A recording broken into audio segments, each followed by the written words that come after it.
क्या आप जानते हैं श्री राम के दादा परदादा का नाम क्या था? नहीं जानते तो जानिए।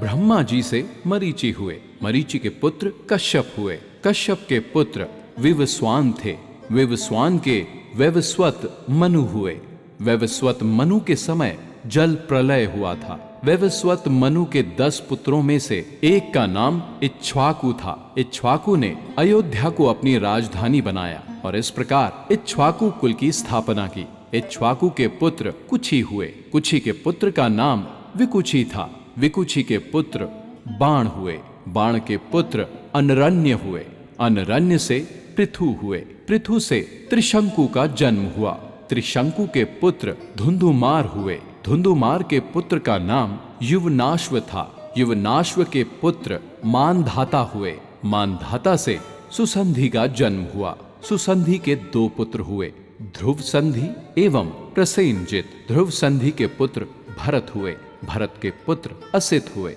असित के पुत्र सगर हुए, सगर के पुत्र का नाम असमंज था, असमंज के पुत्र अंशुमान हुए, अंशुमान के पुत्र दिलीप हुए, दिलीप के पुत्र भगीरथ हुए, भगीरथ ने ही गंगा को पृथ्वी पर उतारा था। भगीरथ के पुत्र ककुस्थ थे, ककुस्थ के पुत्र रघु हुए, रघु के अत्यंत तेजस्वी और पराक्रमी नरेश होने के कारण उनके बाद इस वंश का नाम रघुवंश हो गया।